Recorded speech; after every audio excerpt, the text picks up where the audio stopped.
Hey, what's going on, guys? Welcome back to the channel. So today's video, I wanted to go over some knots that I use and how I rig up some of my lures.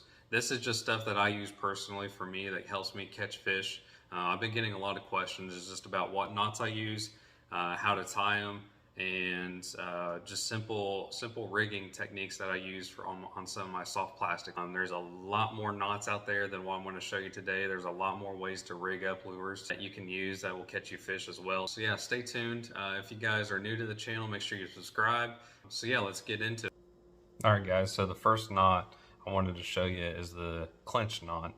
Got a simple panfish slash crappie jig head here.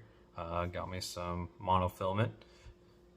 This is probably one of the better knots to tie with monofilament. Works pretty well for me. There's another version of this knot that I'll show you here in a little bit, but your first step is to thread the monofilament, of course, through your eyelet. Grab you a little tag in there about that big. Bring it out. Start twisting. I like to twist about 5 to 7 times, just personal preference. So once you get it twisted, you'll see there's a little opening above that eyelet. What you want to do is feed your tag through that eyelet. Sometimes it's a little tricky. So feed it through there, grab a hold of it. I always like to wet down this part so it doesn't fray any of your line. Monofilament's really sensitive, so wet it down and then just pull her tight. And boom, there you go. Got you a clinch knot. Just snip off the end there.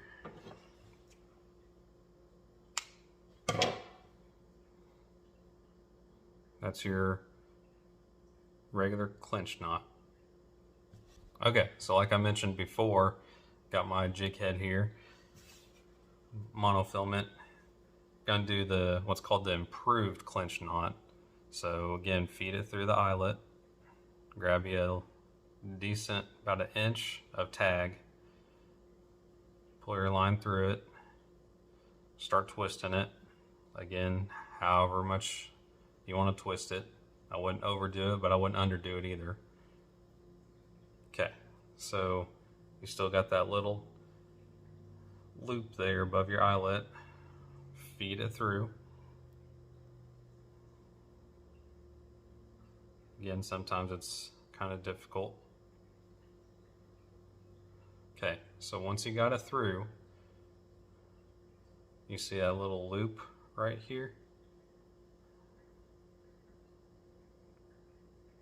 Feed your tag line back through that loop, okay? Again, wet it down. Hold on to your tag line, or you don't have to. Just depends on how much extra you got there. So I got quite a bit extra. Just pull it down tight.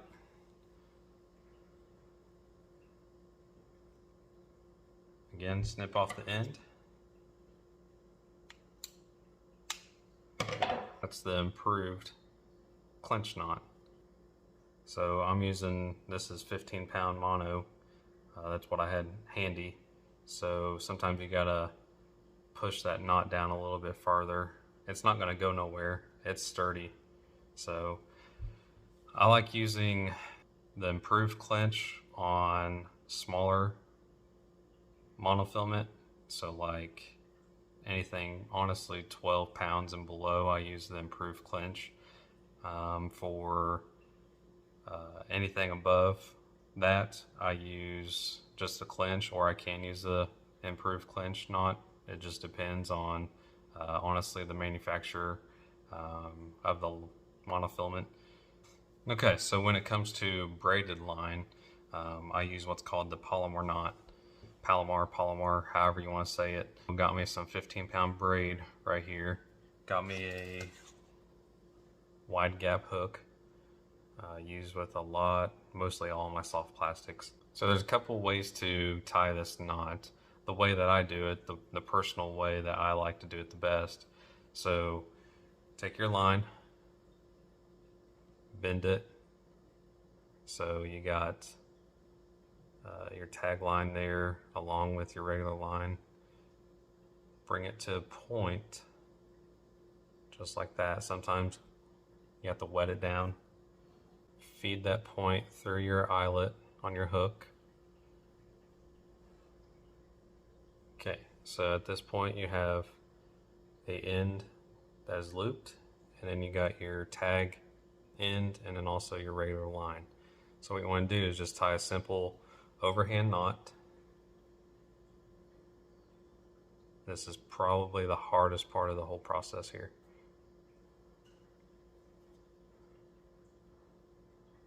Again, feed it through, simple overhand.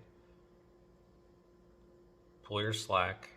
So now we got that little overhand knot right. You see how much of this loop I have right here? You always want to make sure that you have your loop big enough for whatever you're tying on. Okay, so if it's a crankbait, make sure you can get this loop. So what you're going to do is you're going to take this loop and you're going to feed your lure, hook, whatever you got on, back through, and it's going to look just like that. So I got that loop there. Again, I want to wet it down and then center tight. So there you go. There's the polymer knot. It ain't going nowhere. Very good for braided. Again, just cut your tag line. If you're going to use braided, I will say it is harder to cut than monofilament. They make special scissors, otherwise just use a knife to do it. And there's your polymer knot. Alright, so now I want to show you the Texas rig. So I got me a 3/0 extra wide gap hook here. This is kind of a standard size for a lot of soft plastics, between 3 and 5 inches, maybe up to 6 inches. They make different sizes, starting at 1/0 all the way up to 5/0, just depending on how big your lure is that you want to throw. So for me, I just do a standard 3 on a lot of my things because the most that I go up to normally is 5 inches. Every once in a while I'll throw a big 10 or 12 inch worm just to drag along the bottom. So for the Texas rig, what I want to show you first is the weighted version. So what you need to do, so I got my braided line here. So what I got here is bobber stoppers. These things work magic. So in order to put a bobber stopper on, what you need to do is you got that little wire eyelet there. Feed your line through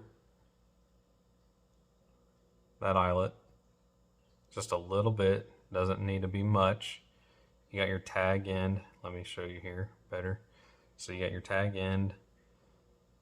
Now just grip that bobber stopper, pull it off that wire and onto your line.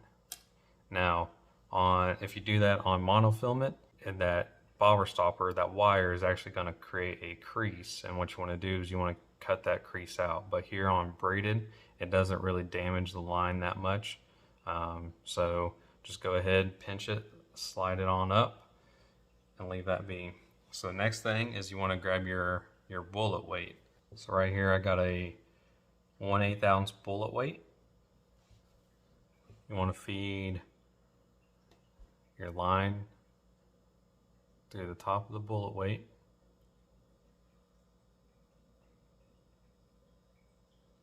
And there you go, just let it set. So now we're going to do the polymer knot again to tie on this hook. One thing to do is to slide that bobber stopper quite a bit up, let that bullet weight sit there on it. So when you go to tie your polymer knot, it's not really hindering you tying that. Sometimes it can get difficult because you got that weight pulling on one side.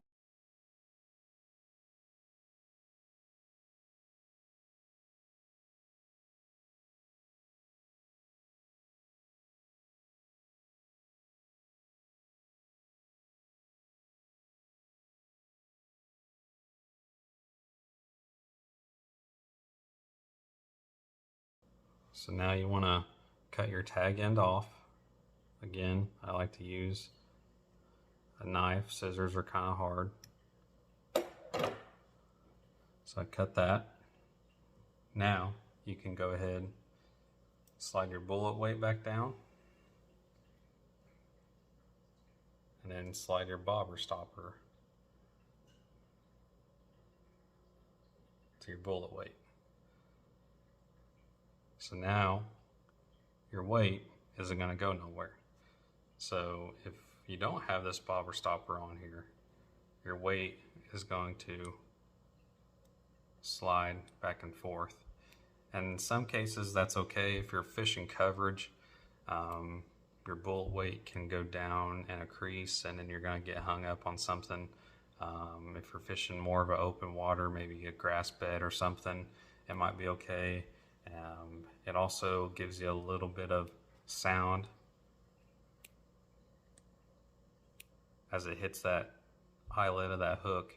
That can sometimes grab a bass's attention, but in most cases I go ahead and I slide it, my bobber stopper, all the way down, so that way my weight doesn't go. And you can always do just a little bit, and it still creates a little bit of noise. Got the Wiggling Worm from Bear Bass Baits here. This is a new color. If you guys haven't checked out Bear Bass Baits on Facebook, go to it. Just ran a sale. Try to run sales pretty often. But this is a new color.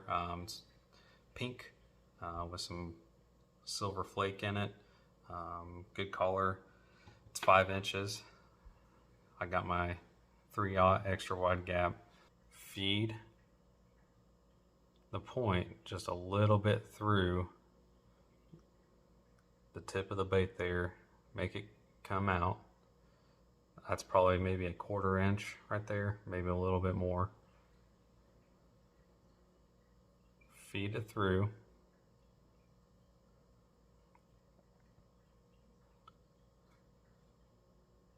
Turn it over. And so you see how that went over that little bend there, and now is sitting flush next against the eyelet and the bullet weight.